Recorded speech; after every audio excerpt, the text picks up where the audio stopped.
ഒരു കഥ പറയട്ടെ. 65-ാമത്തെ വയസ്സിൽ ജോലിയിൽ നിന്ന് പിരിച്ചുവിട്ടതുകൊണ്ട് മാത്രം ആത്മഹത്യ ചെയ്യാൻ തീരുമാനിച്ച ഒരു വയസ്സന്റെ കഥ. ആത്മഹത്യ ചെയ്യുന്നതിന് മുൻപ് അയാൾ കണ്ണടച്ചിരുന്ന് ആലോചിച്ചു. ജീവിതത്തിലെല്ലാം അയാൾക്ക് പരാജയങ്ങളായിരുന്നു. 5-ാമത്തെ വയസ്സിൽ അച്ഛൻ മരിച്ചു. വളരെ ചെറുപ്പത്തിൽ പഠനം ഉപേക്ഷിക്കേണ്ടി വന്നു. 20-ാമത്തെ വയസ്സിൽ ഭാര്യയും കുഞ്ഞും ഉപേക്ഷിച്ചു. ചെയ്ത എല്ലാ ജോലികളിലും അയാൾ പരാജയപ്പെട്ടു. പട്ടാളത്തിൽ ചേർന്നു. അവിടെ നിന്നും പുറത്താക്കി. അങ്ങനെ ഒടുവിൽ അയാൾ ഒരു ഹോട്ടലിൽ ജോലിക്ക് കയറി.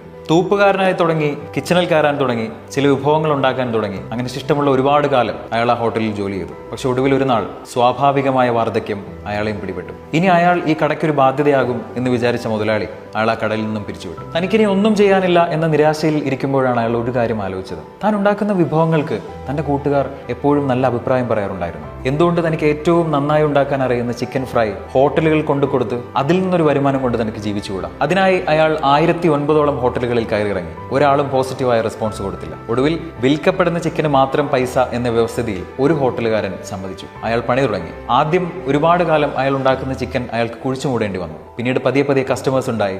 അയാളുടെ റെസിപ്പിക്ക് വേണ്ടി ഒരുപാട് ഹോട്ടലുകാർ അയാളെ സമീപിച്ചു. അപ്പോൾ അയാൾ ചിന്തിച്ച്, എന്തുകൊണ്ട് എനിക്ക് സ്വന്തമായിട്ടൊരു തട്ടുകട തുടങ്ങിക്കൂടാ? അയാളൊരു തട്ടുകട തുടങ്ങി. ആ തട്ടുകടയ്ക്ക് അയാളൊരു പേരിട്ടു, Kentucky fried chicken. Colonel Harland Sanders 90-ാമത്തെ വയസ്സിൽ മരണപ്പെടുമ്പോൾ 7 വൻകരകളിലായി 20,000 ഔട്ട്ലെറ്റുകളുമായി ലോകത്തിലെ ഏറ്റവും വലിയ ഭക്ഷ്യശൃംഖലയായി KFC മാറിയിരുന്നു. പക്ഷെ ഒരു ട്വിസ്റ്റ് ഉണ്ട്. ഈ കഥ KFC ആ ബ്രാൻഡിന് വേണ്ടി ഉണ്ടാക്കിയ ഒരു കുക്ക്ഡ് അപ്പ് സ്റ്റോറിയാണെന്ന് പറയപ്പെടുന്നുണ്ട്. എന്താണ് നിങ്ങളുടെ അഭിപ്രായം? താഴെ കമന്റ്.